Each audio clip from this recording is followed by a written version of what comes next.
அனைவருக்கும் வணக்கம். பெரியார் அப்படின்னா சமூக நீதி போராளி, ஒரு அரசியல் மயப்பட்டவர், பெண்ணுரிமை போராளி, இப்படிதான் நம்ம அதிகமாக கேள்விப்பட்டிருக்கோம். ஆனால் பெரியார் ஒரு வாழ்க்கை நெறி அப்படிங்கிறத பெரியாருடைய தொண்டர்கள் பெரியாரை ஒரு வாழ்க்கை நெறியாக எடுத்துக்கிட்டு இப்படி வாழ்கிறாங்க. அவர் பெரியாருடைய வாழ்க்கை நெறியை பின்பற்றுறவங்க மகிழ்ச்சியாக இருக்கிறாங்களா, இல்லை பல்வேறு சவாலோடு தான் வாழ்கிறாங்களா இப்படிங்கிறத நம்ம தெரிஞ்சுக்கணும். ஏன்னா பெரியார் அவருடைய சிலையை தொட்டால் கூட இன்னைக்கு மிகப்பெரிய அளவில் ஒரு எழுச்சி ஏற்படுதுன்னா பெரியார் இன்னும் எப்படிப்பட்ட ஆளுமையாக வாழ்கிறார், பெரியார் இந்த சமுதாயத்துக்கு எப்படிப்பட்ட தேவையாக இருக்கிறார் அப்படிங்கிறத நம்மளால் புரிஞ்சுக்க முடியும். அது ஏன் எப்படிங்கிறத நம்ம ஒரு பெரியார் பெருந்தொண்டரை சந்தித்து பெரியாருடைய வாழ்க்கை எப்படி இருக்குது, அவர் எப்படி பெரியாருடைய வழிக்கு வந்தார், பெரியாருடைய கொள்கையை பின்பற்றதுனால அவர் வாழ்க்கையில் வெற்றி பெற்றிருக்கிறாரா இல்லை சவால்களை சந்திக்கிறாரா அப்படிங்கிறத நம்ம இன்றைக்கி தெரிஞ்சுக்கிறோம். அந்த வகையில் திருப்பூரில் ஆசிரியர் முத்தையா ஆசிரியர் அவர்களை நம்ம சந்திக்கிறோம். வணக்கங்கய்யா. வணக்கம். வணக்கம். நல்லா இருக்கீங்களா? நல்லா இருக்கேன். சொல்லுங்கள், உங்களை பற்றி. அனைவருக்கும் வணக்கம். நான் என்னுடைய பேர் அவரே சொன்னார், முத்தையா. ஆசிரியராக ஒரு 36 ஆண்டுகள் நல்ல முறையில், சரியான முறையில், நல்ல பெயரோடு தந்தை பெரியாருக்கு பெயர் சேர்க்கும் வகையில் 36 ஆண்டுகள் பணியாற்றி ஒவ்வொரு கிராமத்திலும் இவர் நல்லாசிரியர் என்று புகழத்தக்க வகையில் பல பரிசுகளை அந்தந்த ஊர்களில் வழங்கியிருக்கிறார்கள். அதை நண்பரிடம் நான் காட்டினேன். இருவரும் எங்கள் குடும்பத்தாரும் மகிழ்ந்தோம். நீங்கள் பெரியாருடைய கொள்கையை எவ்வளோ வருஷமாக நீங்கள் பின்பற்றுறீங்க, அதனால நீங்கள் சவால்களை சந்திச்சிங்கன்னா இல்லை மகிழ்ச்சியாக இருக்கீங்க? பெரியாருடைய கொள்கையை ஒரு 1970 ஆண்டுக்கு முன்பிருந்தே எனக்கு அந்த பற்று உண்டு. அது திராவிட முன்னேற்ற கழகத்தை மீது மிகுந்த அன்பு கொண்டவன். அந்த திராவிட முன்னேற்ற கழகமே திராவிட கழகத்தின் கொள்கைகளைத்தான் பரப்பியது. ஒரு 60-70 நாளிதழ்களும் எல்லா இதழ்களும் பகுத்தறிவை பற்றியே பறைசாற்றின. அதற்கு பிறகு இங்கே நான் பள்ளி ஆசிரியர், பள்ளி துணை ஆய்வாளராக டெப்டி இன்ஸ்பெக்டர் ஆஃப் ஸ்கூல்ஸ் அவர் பேராசிரியர் இறையனார் அவர்கள் சேர்ந்தார்கள். அவர்கள் எனக்கு மீண்டும் அந்த பகுத்தறிவுடைய விஷயங்களை ஊட்டினார். அவரோடு மணிக்கணக்கில் பள்ளியை கூட விட்டுட்டு போயிட்டு அவர் வீட்டுக்கு அவர் பெரியார் காலனியில் குடியிருந்தார். அவர் வீட்டுக்கு போய் இறையனார் திராவிட கழகத்துடைய பெரிய பேச்சாளர். தந்தை பெரியாருடைய கொள்கையை தமிழ்நாடு முழுக்க பறைசாற்றுபவர். பெரியார் பேருரையாளர் என்று அவருக்கு இந்த இயக்கத்திலிருந்து பெயர் கொடுத்திருக்கிறார்கள். அத்தகைய ஆற்றலாளர், எல்லாவித திறமை மிக்கவர். ஒவ்வொரு இடத்திலையும் தந்தை பெரியாருடைய கொள்கையை சொல்லக்கூடியவர். அவரோடு பள்ளிக்கூடம் முடிச்சுட்டு ஒரு 5 மணி 6 மணிக்கு போனோம்னா 12 மணி வரை அவர் வீட்டிலேயே இருந்து அதற்கு பிறகுதான் நீங்கள் வீட்டுக்கு வருவோம். ஒவ்வொரு நாளும் அந்த மாதிரி செய்திகளை பகிர்ந்து கொண்டு திராவிட இயக்கத்தை வளர்த்துவதில் அவரோடு இணைந்து நான் பணியாற்றினேன். திருப்பூரில் திராவிட கழகத்தை வளர்த்ததில் எங்கள் இருவருக்கு பெரிய பங்கு உண்டு. நீங்கள் பெரியாருடைய கொள்கையை பின்பற்ற ஆரம்பிச்சிட்டீங்க. நீங்கள் ஒரு தலைமை ஆசிரியராக இருப்பீங்க. அப்படி இருக்கும்போது மாணவர்களுக்கும் தெரியும் நீங்கள் பெரியாருடைய கொள்கையை பின்பற்றுவீங்க, அந்த ஊர் மக்களுக்கும் தெரியும். அங்கே உங்களுடைய ஆசிரியர் பணிக்கு எதிர்ப்பு இருந்துச்சா, ஆதரவு இருந்துச்சா? நீங்கள் எப்படிப்பட்ட சவால் தான் உங்களுடைய பள்ளி தலைமை ஆசிரியர் பணி எப்படி இருந்துச்சு? பெரியார் பேசும்போது எதிர்த்தவர்களாம், பெரியாரை எதிர்த்தவர்களாம் தங்கள் தடி அவரை அடிக்க வந்தவர்கள் தடியை கீழே போட்டுவிட்டு எப்படி அவர் பேச்சில் தன்னை ஈடுபடுத்தி கொண்டார்களோ அதே போல தான் பெரியார் தொண்டனுக்கும். அந்த ஊரில் போய் நாங்கள் சமூக நீதி, சமநீதி இவர்களை மட்டும்தானே பரப்புவோம். தாழ்த்தப்பட்ட காலங்களில் போய் நாங்கள் வீடுக்கு போய் ஒவ்வொரு வீடாக மாணவர்களை கூட்டு வந்து பள்ளிக்கூடத்துக்கு சேர்த்துவோம். அப்போ எங்களுக்கு மரியாதை. அதான் ஐயா சொன்னதை காமராஜர் நிறைவேற்றினார். 6000 பள்ளிகளை ராஜாஜி மூடினார், தந்தை காமராஜர் திறந்தார் தானே. அது ஐயா சொன்னார். அதுக்கு ஆண்டவர்கள் கட்டுரை எழுத்தாங்களே, பெரியார் காரணம், காமராஜர் காரியம் என்று தானே எழுதுனாங்க. பெரியார் தானே எல்லாத்துக்கும் காரணமாக இருந்து அதை நிறைவேற்றினாங்க. அந்த கொள்கையை தான் நாங்களும் அந்த கிராமத்தில் நிறைவேற்றினோம். ஆனால் இந்த நம்ம நெறியாளரிடம் எல்லா பரிசுகளையும் நான் காட்டியிருக்கிறேன். ஒவ்வொரு ஊர்லேயும் நீங்கள் பாராட்டி பரிசு கொடுத்ததெல்லாம் இன்னும் இருக்கிறது என்பதை அவருக்கு நினைவுபடுத்திக் கொள்கிறேன். நீங்கள் எந்த கிராமம் முதல்ல தலைமை ஆசிரியர் எந்த கிராமத்துக்கு போனீங்க? அந்த கிராமத்தில் பள்ளிக்கூடம் திருப்பூர் ஒன்றியத்துக்கு உட்பட்ட நல்லூர் புதுப்பாளை என்ற கிராமத்தில் 1962ஆம் ஆண்டு நான் பணியில் சேர்ந்தேன். என்னுடைய மொத்த ஊதியம் 100 ரூபாய் மட்டுமே. சரிங்க. அப்போல்லாம் வந்து தெருவுக்குள்ளேயே வந்து சில நேரத்தில் நடக்க விட மாட்டாங்க. சில குறிப்பிட்ட சமுதாயத்தில் தெருவுக்குள்ள கோயிலுக்குள்ளெல்லாம் அனுமதிக்க முடியாத காரணம். இப்போ பள்ளிக்கூடம் வந்துட்டு எல்லாரும் சேர்ந்து உட்காந்துருக்க வேண்டிய சூழ்நிலை. அப்போனா எப்படி இருந்துச்சு கிராமத்துக்கு? இப்பயும் நிறைய பேர் வந்து பள்ளிக்கூடத்தில் ஒரு மாணவன் வந்துட்டு தாழ்த்தப்பட்ட சமுதாயத்தில் ஒரு மாணவன் அதிக மார்க் எடுக்கலான்னு சொல்லிட்டு இன்னொரு மாணவனுடைய கையை உடைச்சி போட்ட சம்பவத்தில் இந்த காலத்தில் பார்ப்போம். நீங்கள் ஆசிரியராக இருக்கும்போது பள்ளிக்கூடத்துக்கே வர முடியாத அந்த தெருவுக்குள்ளேயே நடக்க முடியாத அந்த சமுதாயத்தை நீங்கள் எப்படி பள்ளிக்கூடத்துக்கு வர வச்சீங்க? அந்த காலத்தில் எங்களுக்கு இடப்பட்ட உத்தரவே ஆசிரியர்கள் உள்ளூரில் குடியிருக்க வேண்டும் என்பது தான். நான் அந்த ஊரில் குடியிருந்தேன், பேச்சுலர். அது எனக்கு ஒரு பெரிய ப்ளஸ் பாயிண்ட்டு. ஒவ்வொரு 8 மணிக்கெல்லாம் உணவெல்லாம் தயார் பண்ணி சாப்பிட்டுட்டு 8 மணிக்கெல்லாம் ஒவ்வொரு வீடாக போய் பேக்வேர்டு கம்யூனிட்டியும் நீங்கள் சொல்கிற கேள்விக்கெல்லாம் அப்படி தான் நாங்கள்லாம் போய் நாங்கள் குடியானவங்க, நாங்கள்லாம் வந்து என்னங்க செய்ய போகிறோம் இதெல்லாம் சொன்னார்கள். ஒவ்வொரு வீட்லேயும் விளக்கம் சொல்கிறது, கொஞ்சம் கொஞ்சமாக படிக்கணுங்க அப்படின்னு சொல்லி அவர்களை தயார் செய்து, அதே மாதிரி தாழ்த்தப்பட்ட காலங்கள் எனக்கு எல்லாம் புரியுதுங்க. அந்த காலனி எல்லா ஊர்லேயும் தனியாக தான் இருக்குங்க. அவங்க வீட்டில் போய் அவர்கள் அடிமையாக இருந்ததும் உண்மைதானுங்க. அப்புறம் அந்த வீட்டுக்கு போய் அந்த மாணவர்களை சேர்த்து கொண்டு வந்து சேர்த்த பிறகுதான் அவர்கள் உணர்ந்த பிறகுதான் எங்களுக்கு பெரிய மரியாதை கிடைத்தது. நல்ல எங்கள் வாழ்வில் புகழும் எல்லாவற்றையும் பெற்றோம். அவங்க பள்ளிக்கூடத்தில் வரதுனால ஒன்றும் சிரமம் இல்லை. வெளியே பேசிக்குவாங்க இவரெல்லாம் தாழ்த்தப்பட்டவங்க. ஆனால் உள்ளே வந்து நான் அதில் உறுதியாக இருப்பேன். எல்லாரும் ஒன்றா தான் இருக்கணும், ஒன்றா தான் சாப்பிடணும், தனிப்பாக நான் வைக்க மாட்டேன். எல்லாம் அதில் ரொம்ப உறுதியாக இருந்தது. எந்த கொள்கையிலும் உறுதியாக இருந்தால் நான் வெற்றி பெற முடியும். அதான் மற்றவங்க வந்து ஏற்றுக்குவாங்க. தனித்தனியாக பேசியிருக்கலாம். அவர் வீட்டில் பக்கத்து வீட்டில் அவர்லாம் வாத்தியார் பட்டாருன்னா வாத்தியார்னா சர்க்கார் அதை நினச்சிப்பாங்க. அவங்க புரியும் இவர் நான் கொள்கை உறுதியோடு இருந்தோம்னா அவங்க நம்ம ஒன்று செய்ய முடியாது. அதே மாதிரி ஒழுக்கமாகவும் நாம முதல்ல ஒழுக்கமாக இருக்கணும். எந்த கெட்ட பழக்கமும் இருக்கக்கூடாது. ஆசிரியர் அந்த கிராமத்தில் அப்படி நல்ல பேர் வாங்கிட்டாங்கன்னா வாத்தியாரை மதிப்பார்கள், வாத்தியார் சொன்னதை கேட்பாங்க. நீங்கள் பெரியாருடைய கோட்பாடுல என்னுடைய வாழ்க்கை வெற்றிக்காக பெரியாருடைய இதெல்லாம் நான் ஃபாலோ பண்ணேன், அதனால என்னுடைய வாழ்க்கை வந்து வெற்றிகரமாக இருந்துச்சு அப்படின்னு சொல்றது பெரியாருடைய எந்தெந்த மாதிரியான வாழ்க்கைக்கு தேவையான என்னென்ன கருத்துக்கள்? அது இந்த எந்தெந்த மாதிரிங்கிறதே வேண்டியதில்லை. பெரியாருடைய ஒவ்வொரு சொல்லும் வாழ்க்கைக்கு வெற்றி தரக்கூடியது தான். அதில் எந்த சந்தேகம் கிடையாது. எதுனாலும் அவர் அந்த நம்ம அந்த கொள்கையில் உறுதியாக சமநீதி, சமூக நீதி, எல்லாரும் ஓரினம், இதுதானே அவருடைய கொள்கை. அதை தானே சொல்ல போகிறோம். இறை மறுப்பு என்பது ஒரு கடைசியாக ஒரு சின்ன விஷயம்தான். அது அவரே சொல்லியிருக்காரு. என்னுடைய காலத்துக்கு பின்னால் ஒருத்தர் கடவுள் இல்லைன்னு சொன்னாங்க. அது ஒரு விஷயமா? அது இல்லையே. அவரே சொல்லியிருக்காரு, எங்கே கூப்பிடுங்க அப்படிதான் சொல்கிறாரு, கூப்பிடுங்க. அது கடவுள் இல்லைங்கிற ஒரு விஷயமே அல்லங்க. அதனால் அதை சொல்ல வேண்டிய அவசியம் இல்லை. நம்ம பணியை ஒழுங்காக செய்தாலே நாம் வெற்றி பெற முடியும். குடும்ப வாழ்க்கையில் அப்படிதாங்க. சரியாக இருந்தவங்க வச்சுக்கோங்க, உறுதியாக வெல்ல முடியும், மகிழ்ச்சியாகவும் இருக்க முடியும். பெரியார் வந்து பார்த்தீங்கன்னா பெரியாரோட தொண்டர் வந்து சாதி கடுமையாக பின்பற்றுறாங்க. உங்கள் குடும்பத்தில் எல்லாருமே வந்து ஒரு மனிதங்கிறதே ஒரு சமுதாய விலங்கு. குடும்பத்தோட, சமுதாயத்தோட, ஊரோட, தெருவோட ஒட்டி வாழ்கிற வாழ்க்கையை தான் நம்ம வரைக்கும் கடைபிடிக்கணும்.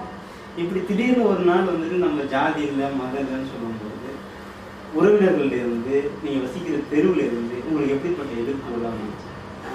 ஐயா சொன்ன மாதிரி நான் என்னுடைய வாழ்க்கை அமைக்கலைங்க. சரிங்க. நான் என்ன செய்வேன்னா ஐயாவுடைய கருத்துக்களை உருவாக்கி கொள்ள வேண்டியதுங்க. அதுக்கப்புறம் அவங்ககிட்ட அவங்க ஏன் நீங்கள் இப்போ நான் வந்து சாமி கும்பிடுறதில்லை, பள்ளிக்கூடத்தில் சரஸ்வதி பூஜை நான் கும்பிடுறதில்லைங்க.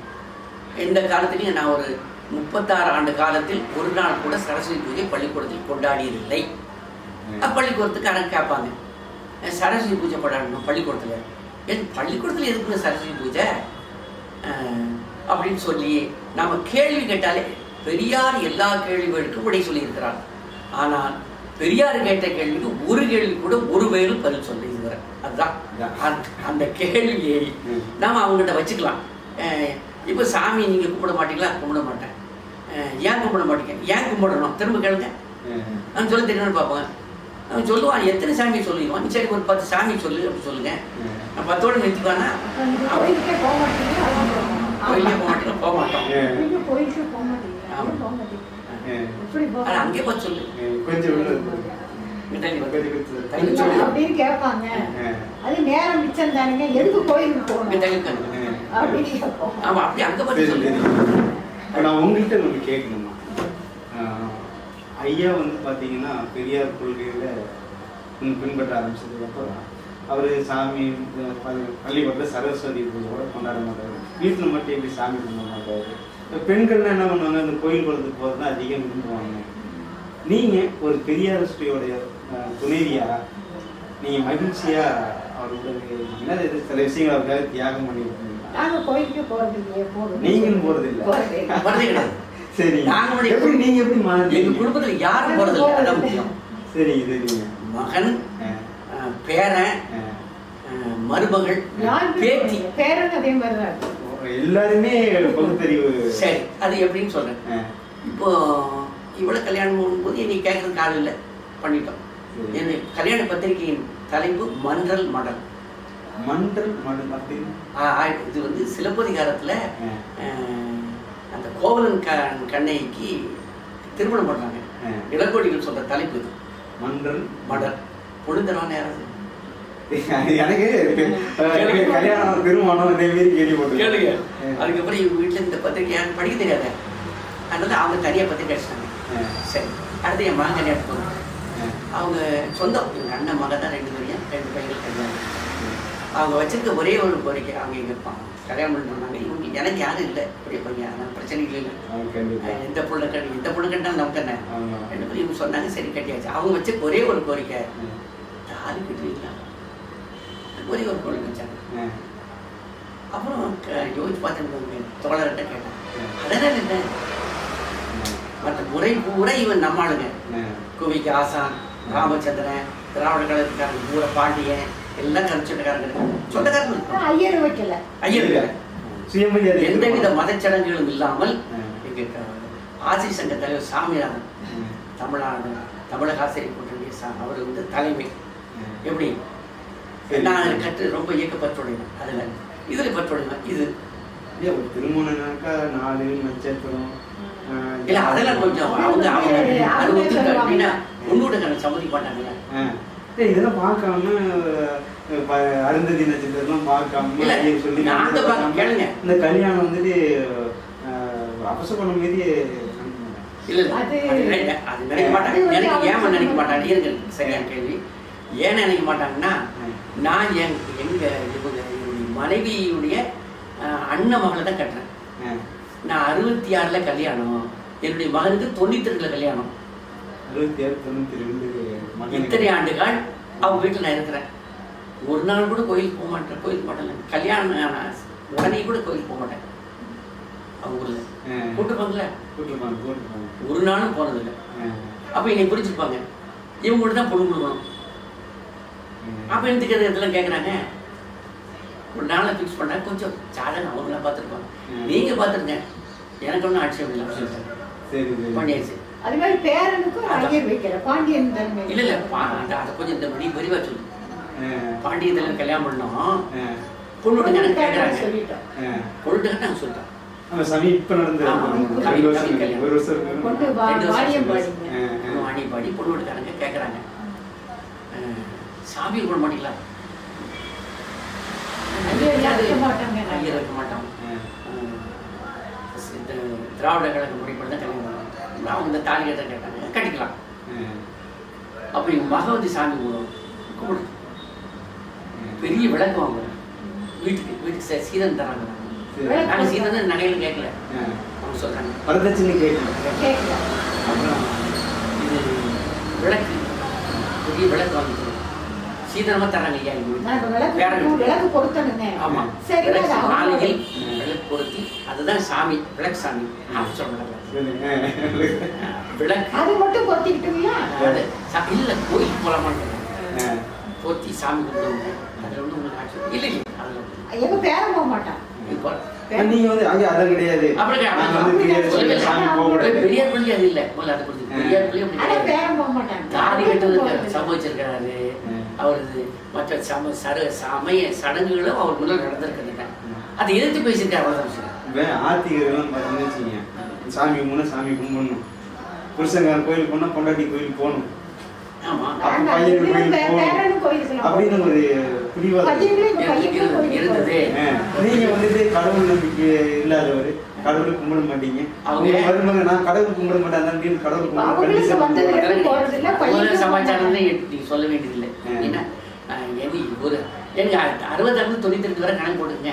அது ஒரு 4 வருஷம், அப்புறம் இத்தனை வருஷம் ஆயிடுச்சுல்ல, ஒரு 26 வயசுல பையன் கல்யாணம் பண்றேன். 26 வருஷம் இனி இப்படி தெரியும்ல. எது கேட்கறதுன்னா வளர்த்து பிடிவாதங்கிறது வந்து பெரியார் கிடையாது. ஏன்னா எல்லாரும் சரியாக்காருனாக்கா கராரா இருக்கும், சாமி கும்பிடணும், கும்பிடக்கூடாது அப்படி கிடையாது. அது என்ன ஆச்சுன்னா மு.க. ஸ்டாலின் வந்துட்டு நாட்டியர், துர்கா ஸ்டாலின் கோயிலுக்குள்ள போறாங்க. அது கலைஞர் வந்துட்டு நான் நாத்திகன்னே சொல்லி கொஞ்ச நாள் பேசிட்டு கிடந்தாங்க சங்கிகள். ஸ்டாலின் படுகிறாரு அப்படின்னு அதுக்கு விட்டானுங்க. அப்படி என்ன சொன்னாங்க, நம்ம கூட பதில் சொன்னாங்க. அதைய பெண்ணு அவன் எப்படி கட்டுப்படுத்த ஆதிக்கிட்டு அந்த வேலைன்னா அவங்க கரைச்சி விட்டு அடைக்கிறாங்க. அதே மாதிரி வேலை ஞாபகம் தள்ளி கேட்டாங்க. எப்படின்னா முதல்ல போய் நாங்கள் கொண்டு பாருங்க, அவங்களுக்கு எல்லாம் ஓகே. அதெல்லாம் விசாரிச்சுப்பாங்க, விசாரிச்சாங்க கொடுக்கணும் எல்லாம் ஓகே ஓகேட்டாங்க. அதே மாதிரி தரம் கொடுக்காட்டாங்க எல்லாரும். சரி சொன்னோன்னா அவங்களுக்கு 100% திருப்தியில் எங்கள் வீட்டுக்கு வந்திருக்காங்க. மாப்பிள்ளை தான் முதலே பார்த்தாச்சு, ஓகே சொல்லிட்டாங்க. அவங்க பேரனும் கடவுள் நம்பிக்கை இல்லாத. ஆமாம், கடவுள் மறுப்பாடு தெரிஞ்சுதான் அவங்க வந்து திராவிட கழக சுபை வீடு நான் போட்டுட்டேன். பார்த்து அவரும் சுபை வீடெல்லாம் போட்டுட்டேன். போய் சொல்லியிருக்காங்க தாத்தா இருக்கீங்க, தாத்தா உங்களை பார்த்துட்டு சொன்னாங்க.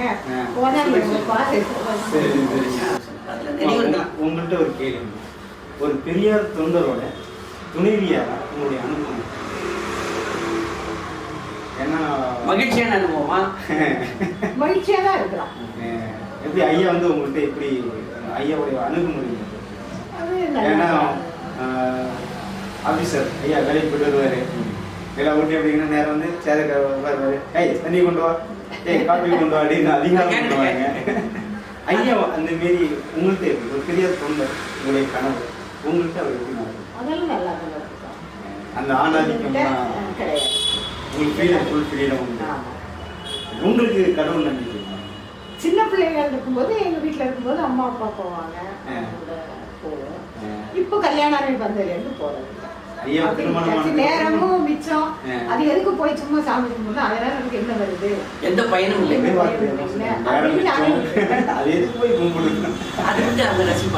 அதாவது பையன் போறதுல பிள்ளைகள் யாருமே போறது. நீங்க வந்து அதாவது இப்போ கிறிஸ்டின் என்ன பண்ணாங்கன்னா சர்ச்சுக்கு அழைச்சிட்டு போய் கிறிஸ்டின், அதேமாரி உங்கள் பையனை வந்து நீங்கள் பெரியார்ஸ்ட்டுங்கிறதுனால அவர் கட்டாயப்படுத்தி நீங்கள் கடவுள் மறுப்பாளர் ஆகிறீங்களா? இல்லை இல்லை அவங்களே போகிறது இல்லை. நாங்கள் நீங்கள் வந்து கட்டாயப்படுத்து சாமியெல்லாம் உங்களை விடாது, நீ பெரியார் கோயிலும் பின்பற்றி நீங்கள் வந்து கட்டாயப்படுத்து அவங்களாவே படிச்சுருங்க. அவங்களாவே போகிறது இல்லை, அவங்க இந்த வாய்ப்பே கிடைக்காது. போகிறது இல்லை. எப்படின்னா இப்போ மறுபடியும் இப்போ எங்கள் வீட்டில் சாமி படம் ஒன்று கிடையாதா, சாமி உங்களுக்கு வாய்ப்பு கிடையாதா, நாங்கள் கோயில் போகிறது இல்லையா? அப்புறம் இவங்களுக்கு இந்த பயிற்சி கொடுத்தாச்சுறாங்க. சாமி கும்பிட்டு இருந்தவங்க இங்க வந்தோன்னு அவங்களுக்கு சாமி படம் கிடையாது, திருநீர் மட்டும் பூசிக்குவாங்க வச்சிருப்பாங்க. பெரியார் படத்தை தான் இப்படி சுத்தி பார்ப்பாங்க, கிழக்கு பார்த்து சூரியனை பார்த்து கொண்டு சாமி என்ன சாமி படம் அதெல்லாம் ஊர்லயே வச்சு சாமி அது ராமசாமி. அவளுக்கு பெரியாரே ஒரு இடத்துல சொல்றாருங்க, ராமன்னா அழகானவங்க, நான் ராமசாமி, அந்த அழகானவங்க நான் தானே சாமி. சரி, உங்களுக்கு திராவிடர் கழகத்தில் நீங்கள் எப்போ உறுப்பினர் எப்படி ஒரு 70ஆம் ஆண்டு உறுப்பினர் ஆகிட்டேன். 70 அப்பனா பெரியாரெல்லாம் நீங்கள் பார்த்துருக்கேன். அது நெருக்கம் இல்லை. மணிமேயர் கூட 2 இறையனாருடைய மகள் திருமணத்தில் மணிமேயரோட தொடர்பு, அவ்வளோதான். ஐயா கூட தொட்டு படக்கூடிய வாய்ப்பு இல்லை. அந்த இங்கே வந்து நம்ம நகராட்சியில் வரைவு கொடுத்தாங்க ஐயாவுக்கு. அப்போ வந்து நகராட்சி கூடாது இந்த சேர்மன்லாம் திட்டத்தை செஞ்சார்.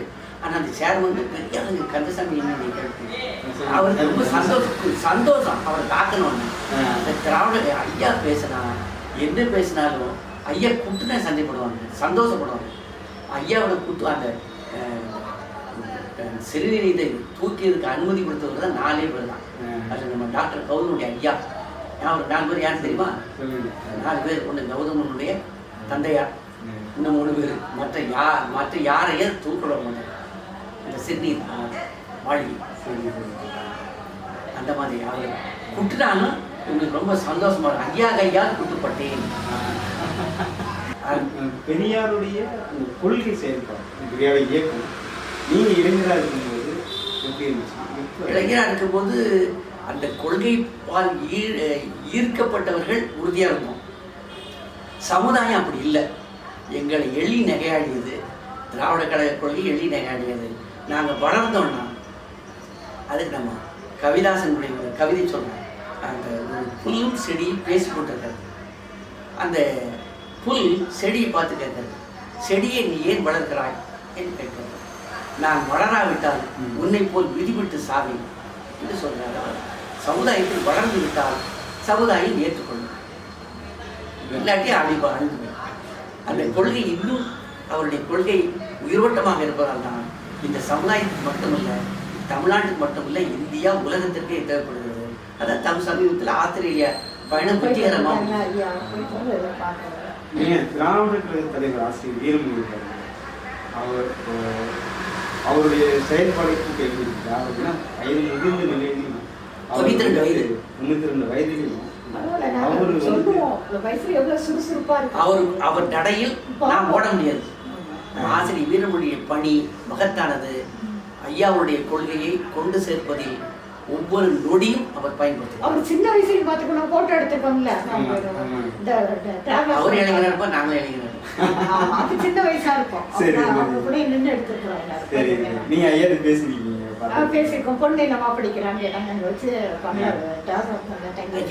பார்க்க போனோம். ஐயா நினைவு வச்சிருக்காங்க.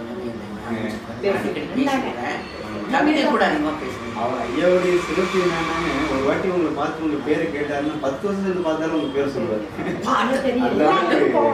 போகும்போது ஐயா வணக்கம், என்ன ஆசிரியர் நல்லா இருக்கீங்களா அப்படின்னு கேட்டாங்க. நீ நல்லா இருக்கீங்களான்னு கேட்டா காமன் பொது. என்னை பார்த்தோன்னு சொல்லுவாரு, ஆசிரியர் நல்லா இருக்கீங்களா? அப்புறம் இங்க தங்கியிருக்கணும் செடியை கூட ஆசிரியர் கூட அது வந்து எங்க 2வது தெரியும். திருப்பூர்ல வந்துட்டீங்க. திருப்பூர் வந்து ஆசிரியர் எப்பொழுதுமே கவனிக்கிறது. திருப்பூர்னால திருப்பூர் முனை 2005 நம்ம மாநாடு அப்பெல்லாம் நான் வந்துட்டு இளைஞரா வேலை செஞ்சிருந்தேன். பாண்டியன் தான் சின்ன பையனா இருப்பாரு, கொஞ்சம் வயசு தான். ஆனா இளைஞர் உருவாக்கப்பட்டவர். அவங்க அப்பா திமுக காரரு. நமக்கெல்லாம் நல்ல நண்பர். இறையனாருக்கும் உங்களுக்குமான நெருப்பு அவர் எப்படிப்பட்ட, ஏன்னா இறையனார் திருப்பூர் இயக்கத்தை வளர்த்ததுல பெரிய பெரிய பங்கு, பெரிய சுறுசுறுப்பா இருப்பாரு. இல்ல நட்பு சொல்றது வந்து நட்புன்னு ஏத்துக்கலாங்க. ஆனா அவர் நான் தலைவராக தான் ஏத்துக்கிட்டேன். அவர் என்னை நட்பாக வைத்துக் கொண்டார். அவர் என்னை நண்பனாக கருதி இருக்கலாம். நான் வந்து அவரை தலைவராக தான் ஏற்றுக்கேன். ஒரு தடவை எங்கேயோ வேலை பார்க்கும்போது அவர் அங்கே திருப்பூர் குடி நம்ம வீட்டில் தங்கி இருந்தாங்க. இறையனார் வந்து ஒரு கலைஞர் எழுதிய குப்பை தொட்டி அப்படிங்கிற புத்தகத்தை எழுதுறார். எழுதி முடிச்சார். இதுக்கெல்லாம் எங்கே உங்களுக்கு நேரம் இருக்குது, எப்படி எழுத முடியுது? முதலமைச்சராக இருக்கும்போது தான் அதை எழுதுறார். நேரம் என்பது நான் உருவாக்கி கொள்வதுதான். நமக்காக நேரம் காத்திருக்க வேண்டும் என்று கண்டுபிடிச்சார். கலைஞர் சொல்ல வேணும். அவரோடு பயணித்த காலம்லாம் வசந்த காலம் தான். அண்ணா சொல்லுவாங்க, பெரியரோடு இருந்த காலம் எனக்கு காடு வீடெல்லாம் நான் சுற்றிச்சு இருந்த காலம் எனக்கு வசந்த காலம் அண்ணா சொல்லுவாங்க. அது மாதிரி இறையனாரோடு இருந்த காலம் வந்து எனக்கு மிகப்பெரிய வசந்த காலம். அவருடைய குடும்பமும் எல்லாரும் எனக்கு இசை என்பெல்லாம் இசை என்பன் திருமணத்தெல்லாம் நீங்கள் கேள்விப்பட்டிருக்கீங்க. மிகப்பெரிய படிச்சுட்டு அந்த சிறைச்சாலையிலேயே தான் நடந்தது. அது மாதிரி அந்த அவங்க குடும்பம் எல்லாமே அந்த திராவிட கழகத்துக்கு இதான் இருக்காங்க, இன்னும் இருக்காங்க. என் மேலே அன்பா இருக்காங்க. தொடர்பு இல்லை அவ்வளோதான். எப்பவும் இருக்கேன். எல்லாருமே நல்ல சித்தப்பா சித்தப்பா நல்ல பிரியமா பேசுவாங்க. பண்பு இசை மாட்சி எல்லாருமே இல்லை பண்பு மாட்சி மாட்சி இறைவி ஆமாம் இறைவி இசை இன்பன். ஏன் இசை இன்பன் பேர் வச்சேன்னா அவருக்கு இசை மீது தீராத காதல். இங்கே பல்லடம் புல்லாங்குழல் ஒரு ஐயர் பேர் பார்த்துட்டேன், கிருஷ்ணா ராவல். அந்த கச்சேரி அதனால கரையில் தான் உட்கார வழக்கம். பல டவுன் ஹாலில் நடக்குங்க. இறையன் இன்ஸ்பெக்டராக இருக்காரு, நான் ஆசிரியர் இருக்கேன். 2 பேரும் போய் பார்ப்பேன். எனக்கு இசை பற்றி ஒன்றும் தெரியாது. இப்போ இவர் கூட போக முடியல. இவ்வளோதான் எப்போது இருக்கார் போச்சேன். அப்புறம் இவர் இசையினுடைய ஒவ்வொரு இதாக சொல்லுவார், ராகம் மக்களுக்கே தெரியாது இல்லை இசை பற்றி. அவங்க ஐயர் மாதிரி பாடுவாங்க, நாங்கள் கேட்டுப்போய் இவருக்கு புரியும் அவ்வளோதான். அந்த இசையின் மீது காதலாக இருந்தால் இசை இருக்குன்னு அவர் தெரிவிச்சார். ஏன் 60லேருந்து இப்போ 2025 ஆயிடுச்சு. ஒரு 60-70 வருஷம் வந்து நீங்கள் ஒரு பெரியாரிஸ்டாகவே இப்போ எனக்கு 85 வயசு. 85 வயசு. ஆசிரியரோட சின்ன வயசு தான் உங்களுக்கு. ஆசிரியருக்கு 98 சின்ன வயசு தாங்க. அப்போ ஒரு 60-70 வருஷம் நீங்கள் வந்துட்டு இந்த இயக்கத்தில் பெரியாரிஸ்டாக நீங்கள் பயணம் செய்வீங்க. இந்த அனுபவம் உங்களுக்கு எப்படி ரொம்ப மகிழ்ச்சியாகும். ரொம்ப மகிழ்ச்சியாகும். எங்கள் வீட்டுக்கு முன்னால் தந்தை பெரியார் இல்லம் முன்னேறி கொடுக்கணும். அதை வந்து திராவிட கழகத்துக்காரங்களுக்கே ஒரு பெரிய அதிர்ச்சியாக இருக்குது. எப்படி இப்படி எழுதுனீங்க, இவ்வளோ துணிச்சலாக இப்படி, அதான் நம்ம அடையாளப்படுத்தி பண்ணோம். எங்கள் வீட்டுக்கு தவிர நீங்கள் வேணால் பார்க்கலாம், நாராயண குரு மட்டம் அப்படின்னு அவங்க வீட்டுக்கு கடிதம் எழுதும்போது அவர் சொல்லுவார், பெரியார் இல்லத்திற்கு எதிரில் அப்படின்னு எழுதுங்க, பெரியார் இல்லத்திற்கு அருகில் அப்படின்னு சொல்றாங்க. போஸ்ட்மேன் வரவங்கலாம் ஒரு அடையாளத்துக்காக நான் வந்து தந்தை பெரியார் இல்லத்தின் வீட்டுக்கு இருக்கிறேன். நான் வந்து எப்போதும் அந்த பெரியார் கொள்கை உடையவர்கள் எல்லாருக்கும் உதவி செய்வாங்கிறது தெரிந்தது. ஆனால் ரோட்ல போறோம் வர்றவங்க இருக்கலாம், ஐயா உங்களுக்கு என்ன வேணுமே ஹெல்ப் யூ அப்படிங்கிறதான். யாரை தேடுறீங்க? 2 தடவை கிழக்க மேலே போனா நம்ம கூப்பிடுவோம், பராக் பார்த்து பாருங்க, தபால்காரர்கிட்ட தெரியலன்னா சொல்லுங்க. அவங்க இருந்து கேட்டுருவாங்க, அட்டாச்மெண்ட் ஆகிடுவாங்க. நான் வெளியில சேர்ந்து போதும். பெரியாரிஸ்ட் வந்து எந்த தனி மனிதரையும் விரோதம் கிடையாது. அவர் அவங்க என்ன சொல்றாரு, ஐயா என்ன சொல்றாரு, இந்த பிராமணர் வந்து இது உங்களுக்கு உரிய இடம் கேட்டு பெற்றுக்கொள்வது எனக்கு மகிழ்ச்சி தான். அதை விட திருப்புற பக்கம்லாம் நீங்க இருக்கீங்கிறது அவரு அது சரியான ஒரு பெரியார் இதை பத்தி போட்டு பண்ணலாம். பக்கத்துல இருக்கிற வெளிநாட்டுக்கார வெள்ளக்கார கண்டு கை கொடுக்குறான், அடுத்த வீதியில இருக்கிற பாப்பான் வெளியே கண்டு ஒதுங்குறான். இன்னைக்கு இதுலதான் இன்னைக்கு விடுதலை போட்டாரு. ஐயாவுடைய பழைய படத்தை போட்டு சொல்லு, நீயே சொல்லு. ஐயா நல்லா இருக்கிறாங்க, நல்ல வயசுக்கு இளைஞர், கொஞ்சம் இளைஞர் 50 வயசு விடுதலை. அது வாயில சொன்ன படத்தையும் போட்டு வெளிநாட்டுக்காரன் பக்கத்துல வெள்ளக்காரன் பாப்பான்னு ஒருத்தர் பக்கத்துல நிற்கிறான், அப்படி படத்தோட எடுத்திருக்காங்க. வெளிநாட்டுக்காரர் வந்து இப்படி கை கொடுக்குறாரு, பக்கத்துல இருக்கிற பாப்பா அடுத்த பாப்பா நம்ம கண்டு ஒதுங்கி போறான். நம்மை தீண்ட வெள்ளைக்காரன் என்னை ஏற்றுக்கொள்கிறான், இவன் நம்ம இனத்தை சேர்ந்தவன் என்னை தொடக்கூடாதுன்னு சொல்றான். நம்ம நாட்டுக்காரன் கம்மனை கண்டு ஒதுங்கி போறான். இதுதான் வந்து திராவிடர்கள் இவ்வளவு வருஷமா எடுத்து போறாரு. இன்றைய விடுதலை நான் சொல்ற செய்தி இன்னைக்கு வந்து விடுதலை. இப்ப நீ தந்தை பெரியார் இல்லைன்னு போட்டுக்கிறீங்க, ஒரு பெரியாரிஸ்டா நீங்க மகிழ்ச்சியா இருக்கீங்க, நீங்க மகிழ்ச்சி. ஆனா உங்களை சுற்று சார்ந்தவங்க அவங்க வந்து எங்களை பற்றி தெரியும், முழுக்க முழுக்க பக்தர்கள் தான். அவங்க விஷயத்துல நாங்க தலையிடுறதில்ல, எங்க விஷயத்துல அவங்க தலையிட மாட்டாங்க, தலையிட விட மாட்டோம். நீங்க குடும்பத்துல ஏதாவது கொள்கை பின்பற்றதுனால ஏதாவது பிரச்சனைகள் சந்திச்சீங்களா? ஒரு பிரச்சனை, மனக்கச உறவினர்களுக்குள்ள மனக்கசப்பு இல்ல. இதுதான் பயிற்சி பெறுறது. எப்படின்னா அது ஒரு செய்தி சொல்ற மாதிரி, அதை பற்றி அவங்க எல்லாம் இல்ல அது ஒரு கட்டம். அது வந்து வெற்றின்னு ஒண்ணு காட்டணும், ஒன்னும் சொல்ல மாட்டாங்க. ஒண்ணு இதன் மூலம் பெரியார் கொள்கையை கடைபிடிப்பதன் மூலம் எப்படி வெற்றி பெற்றவங்கிறத முக்கிய செய்தி. என்ன செய்தின்னா, நான் என் மகனை எப்படி வளர்த்துக்கிட்டு ஒரு செய்தி. அது யார் சொல்லுனா, பாண்டியன் வழக்கறிஞர் பாண்டியன் வீட்டுக்கு அவர் அலுவலகத்துக்கு அடிக்கடி போகுது, எங்கள் கோர்ட்டு கேஸ் விஷயமா. போன உடனே எங்கள் 2 பேரையும் பார்க்குறாரு. நாங்கள் தோளோடு தோழர்களாக போகிறோம், அதை அவர் ரசிக்கிறார். அப்பா மகன் வேறுபாடு கிடையாது. அதான் அதே 2 சொல்லணும், அப்பா மகன் வேறுபாடு இல்லாமல் தோழராக போகிறோம் அவர் வீட்டுக்கு. இருவருமே தோழர்கள். அவர் வந்து அதை ரசிக்கிறார். அவங்க ஐயா அப்பாவும் மகனும் முத்தையாகவும் செடியின் இளங்கும் தோழர்களாகவும் எல்லா செய்தியிலும் கலந்துரையாடலாகும். இப்போ என் மனைவி மருமகள் மகள் எல்லாரும் உட்கார்ந்து எங்களுக்கு கிண்டலாக சொல்லுவாங்க. முத்தையா வீட்டில் ஒரு எக்ஸிக்யூட்டிவ் கமிட்டி செயற்குழு, ஒரு எக்ஸிக்யூட்டிவ் கமிட்டி போட்டு முடிவு தான் வெளியே வரும், அந்த செய்தி வெளியே வரும்னு சொல்லுவாங்க. அதுதான் உண்மை.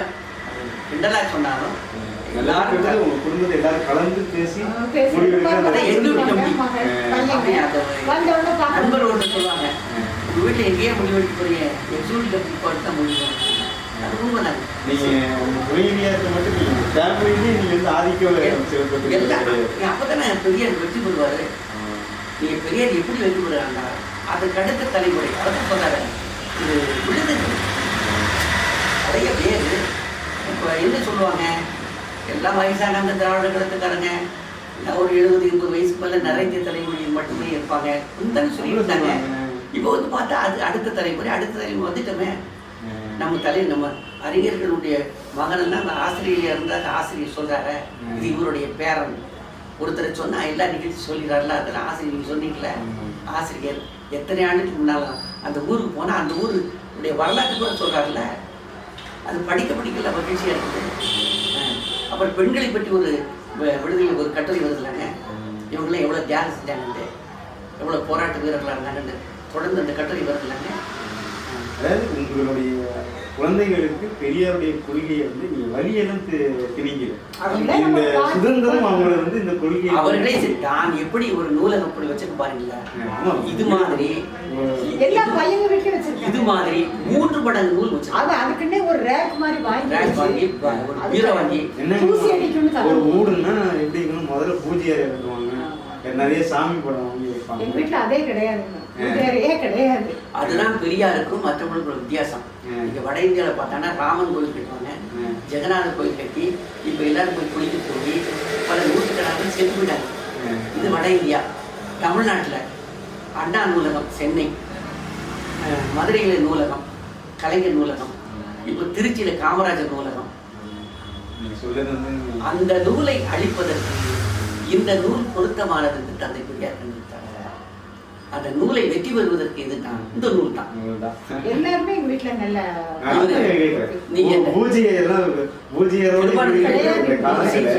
சாமி கும்பிட்டாதானே அது நமக்கு நல்லது. எல்லாம் டென்ஷன் ஆகிட்டு இருப்போம். 5 மணிக்கு விளக்கு பொருத்தணும், வீடு கூட்டி விளக்கு பொருத்தணும், தண்ணி தொடிச்சு சாமி கும்பிடணும் அப்படிங்கிறது. எங்களுக்கு விளக்கே இல்லை, கிடையாது. விளக்கு கொடுத்தா விளக்கம் இருக்கும், ஆனா விளக்கு இருக்காது. எந்த விளக்கும் கிடையாது.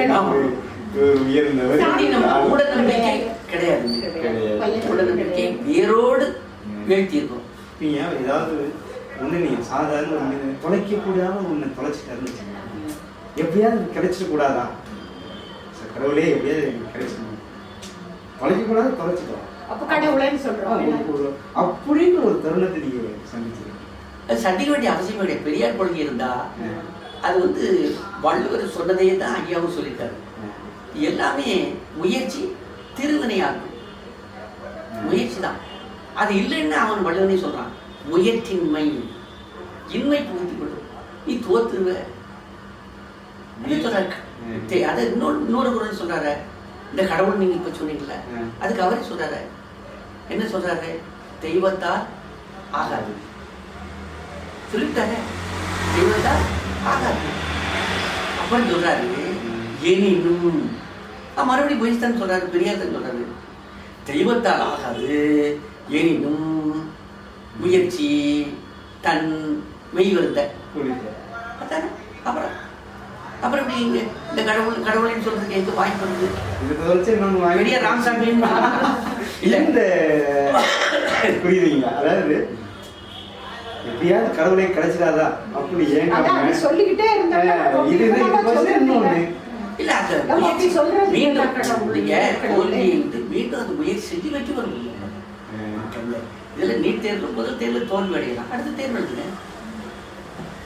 தோல்வி வந்து வெற்றிக்கான படிக்கட்டு தானே. பகுத்தறிவு தான் பெரியார் இன்னும் வந்து உயிர்ப்பட வச்சிருக்கு. இன்னும் மட்டும் இல்ல, இன்னும் எத்தனை காலமானாலும் பெரியார் கொள்கை வளருமே தவிர அதற்கான இப்போ இது பூரா ஃபவுண்டேஷன் மிக பிரம்மாண்டமாக அவர் போட்டார்.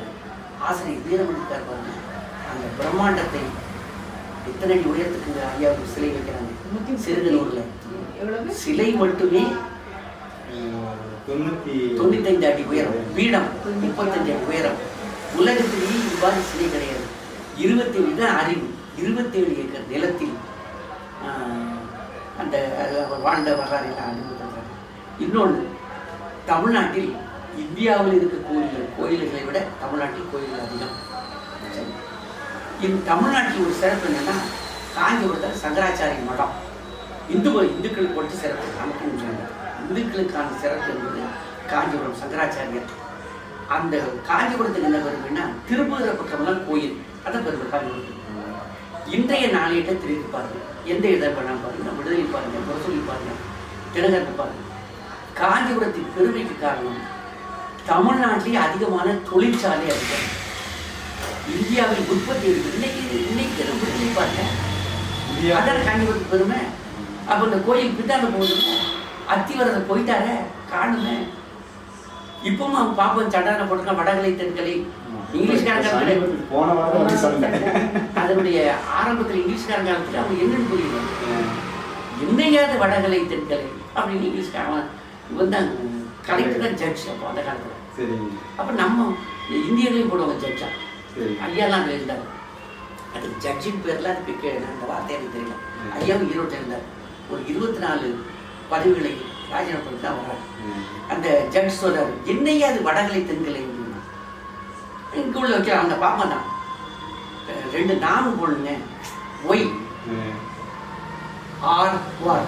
ஐயா ஒன்று சொன்னார், பகுதி சுயமனித திருமணத்தை சொல்லுவார். ஓஆர் ஆர் போட முடியா அண்ணாண்ட போட்டு ஒய் ஆர் யூ. இவ்வளவுதானே ஐயா, 6 மாசத்துக்கு ஒய்யி போடு, இங்கிலீஷ்கார தீர்ப்பு. 6 மாசத்துக்கு யூவை போடு, அவ்வளவுதான். 12 மாசம் முடிஞ்சிச்சு. அடுத்தது வந்து அப்ப வந்து கடவுள் பக்தி வந்து ஒரு சமுதாயத்தை வளப்படுத்தியதுன்னா இல்ல வீழ்ச்சியை சேர்த்து. அதான் பக்தி என்றாலே ஐயா தெளிவா சொல்லுவார, பெரியார் மண் அப்படின்னா இங்க நாட்டு கடவுள் நம்பிக்கையோட கடவுள் நம்பிக்கையும் சின்ன விஷயம் மதத்துக்கு கடவுள் நம்பிக்கை என்பது அவங்க வந்து நினைக்கிறாங்க. அது ஒரு விசிட், அது ஒரு ஜாலி, அது அவருடைய கொள்கை. அதை அப்படி கொள்ளிட்டு போயிட்டு அவனுக்கு தெரியும். அதுக்கப்புறம் இப்போ அந்த காலத்துல ஐயரெல்லாம் சாமிதான் சொல்லிட்டு இருந்தோம். ஐயர் ஹோட்டல் தான் இருந்தது எல்லா கடலையும். பிராமணான் ஹோட்டல் நிறைய வச்சிருந்தாங்க. எல்லா ஊர்லையும் பிராமணான் ஹோட்டல் தான் வச்சிருந்தாங்க. இந்த கன்னடத்துல மைசூர்காரங்க இருந்தாங்க, அவங்க பேர் எனக்கு நினைவு. அந்த ஹோட்டல் அதுதான் பிராமணான் ஹோட்டல், அந்த ஒரு ஹோட்டல் அப்படி வைப்பாங்க. இப்போ அந்த பரிமாறுறவங்க சர்வர் வந்து, சாமி ஒரு தோசை கொடுங்க, சாமி 2 இட்லி கொடுங்க, சாமி சட்னி கொடுங்க அப்படின்னு கேட்டாங்க. இப்போ நம்மளோட ஹோட்டல் வச்சிருக்கான். இப்போ நம்மள்ட்ட ஹோட்டல் வச்சிருக்கேன், நம்மள்ட்ட சர்வரை வர்றான். தம்பி 2 இட்லி கொடுன்னு கேட்குறோம். உரிமையில கேட்குறான். அப்போ அடிமையில கேட்டுட்டு இருந்தோம். நம்மளால என்ன பண்ணான்னா, அந்த கடையில் இது பிராமணர்கள் சாப்பிடக்கூடாதுன்னு தனியாக வச்சிருந்தாங்க. நம்மளுக்கு தனி. ஐயா சொன்ன மாதிரி நம்ம சூதரர்களுக்கு தனி, பிராமணர்களுக்கு தனி. இது பிராமணர்கள் சாப்பிடக்கூடாது. அப்போ வந்து சாமி தோசை கொடுங்க அப்படிதான். உரிமையோட ஹைஸ்கூல் நான் படிப்போம் அப்படித்தான். பிராமண ஹோட்டல் போய் ஒரு பச்சியை காப்பி சாப்பிட்டேன். சாமி ஒரு பச்சி கொடுக்க. இப்போ இந்த பிராமணால் சாப்பிடக்கூடாதுக்கு வந்துடுறாங்க. அந்த கடையில் பிராமணால் ஹோட்டலில் பிராமணர்கள் சாப்பிடணும் தனி, நம்ம ஆளு சூத்திரர்கள் சாப்பிடக்கூடாது. சூத்திரர்கள் எழுத மாட்டாங்க, பிராமணர்கள் சாப்பிடக்கூடாது, அந்த தனியில் எழுதிச்சாங்க. நாம் ஆள் பார்த்தா பிராமணர்கள் சாப்பிடக்கூடாது. அந்த பிராமணர்கள் தவிர ஒரு புள்ளி, பெரிய புள்ளி வச்சுட்டாங்க. இப்போ சொல்லி பாருங்க, பிராமணர்கள் சாப்பிடக்கூடாது. பிராமணர்கள் தவிர ஒரு பெரிய புள்ளி வச்சிருக்கேன். பிராமணர் கள் சாப்பிடுறது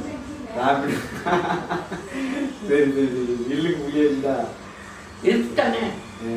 அப்புறம் போராட்டம் நடத்தி இந்த மாதிரி வைக்கக்கூடாது. பிராமணர் போட்டல இல்லை, பிராமணர் கடையே கிடையாது. பிராமணர் கல் பிராமணர் ஒரு பெரிய புள்ளி, பிராமணர் கள் சாப்பிடுவோம் அப்படி எழுதி வச்சுருவாங்க. அப்ப எல்லாம் போய் நம்மால் தான் பண்ணி புள்ளி வச்சான். புள்ளி போயிட்டு அவுட்டுது. இனிமே எல்லாம் உட்காந்து சாமா சாப்பிட்டு அவன் பயந்துட்டு சாப்பிட்டுட்டு இருக்காங்க. நம்ம கிட்ட போய் இதெல்லாம் கண்டு பேசிடுவான். அவன் வேற வழி இல்லை. அவனுக்கு தெரியுமில்ல என்னை பத்தி. இந்த இங்கேயே நான் ஒரு 50 ஆண்டுகள் இருக்கிறேன். என்னை பற்றி யாரும் தெரியாம இருக்கும், எல்லாரும் தெரியும். கம்யூனிஸ்ட் கட்சிக்காரங்க நம்ம மதிவதனி கூட்டத்துக்கு வந்து மாலை போட்டாங்க, எல்லாம் பண்ணாங்க. மறுநாள் வந்து நம்ம நூலகம் வச்சிருக்கோம், பெரியார் நூலகம். எங்கள் வீட்டு பக்கத்தில் நூலகம் வச்சிருக்காங்க, பெரியார் நூலகம். அந்த நூலகத்துக்கு வந்து கம்யூனிஸ்ட் கட்சிக்காரங்க சொல்கிறாங்க. மறுநாள் வந்து என்னை சந்திச்சு சொல்கிறாங்க, சந்திக்க முடியும் சார், நான் அந்த அம்மா பேச்சு கேட்க நினச்சிட்டு இருந்தேன், ஒரு கூட்டத்துக்கு ஏற்பாடு பண்ணியிருந்தாரு, இப்போ தான் பண்ணியிருக்கிறோம், இனி பண்ணது நீங்கள் உங்கள் செல்லில் பண்ணணும்னு சொன்னேன். அதுக்கப்புறம் இந்த கிளை செயலை அறிமுகப்படுத்தி நாங்கள் வந்து உங்களுக்கு ஒரு அந்த அலுவலகத்துக்கு பெரியார் நூலகத்துக்கு ஒரு தீக்கத்துக்கு போடணும்னு கொடுத்துருக்காங்க. அவ்வளோ அவங்களை ஈர்த்துக்கு தானே செஞ்சுருக்கிறோம். கம்யூனிஸ்டையே யாரையும் எதிரியாக வச்சுருக்கோம் இல்லையே, எல்லாரையும் அரவணைச்சு தான் போகிறோம். அந்த கொள்கையை இப்போ நான் ஒரு கடைக்கு போகிறேன், அவருக்கு என்னை பார்த்தோன்னே தீக்காரன்னு என்னைய மடக்குன்னு நினச்சி ஒரு கருத்து சொல்கிறாரு. நான் அந்த பாத்திர கடைக்கு பக்கத்தில் அவங்க வந்து நீங்களாம் தீக்காக்காரர், ஆமாங்க, நீங்களாம் கடவுள்னு சொல்லுங்க, ஆமாங்க, இந்த பாருங்க இந்த காற்றுல கடவுள் இருக்கான்னு ஒரு ஃபேனை போட்டு சொன்னாங்க. ஃபேனை போட்டு பாருங்க, இந்த காற்று இருக்க பாருங்க, கடவுள் சுத்தராக பாருங்க, கடவுள் சுத்தராக இருக்கிறா. இப்போ உடனே நான் போய் அந்த சுவிட்ச் ஆஃப் பண்ணிட்டேன். சரி பாருங்க கடவுள் நின்றுட்டாரு பாருங்க. சுவிட்ச் போட்டா கடவுள் சுற்றுவாரு. இப்போ நீங்க சொன்னா கடவுள் சுத்துவார், நான் கடவுள் நின்றுவார். பெரிய எளிய சின்ன விஷயம் தானே. அவங்ககிட்ட கேள்வி அதான் பெரியார் எல்லா கேள்விகளுக்கும் எல்லா கருத்திலும் விடை சொன்னார். அவர் கேட்ட ஒரு கேள்விக்கு கூட எண்டு வரை இல்லை, எண்டு வரையும் பதில் சொல்ல முடியும். உங்களுடைய நேரத்தில் ஒதுக்கி உங்களுடைய அனுபவங்கள்லாம் பகிர்ந்துக்கிறதுக்கு ரொம்ப நன்றி ஐயா. நான் தான் உங்களுக்கு நன்றி சொல்லணும். எப்படின்னா என்னுடைய கருத்துக்களை நான் என்னுடைய வாழ்க்கை முறையை வெளியிடுவதற்கு இது ஒரு சந்தர்ப்பமாக தந்ததற்கு உங்களுக்கு தான் நன்றி. நன்றி.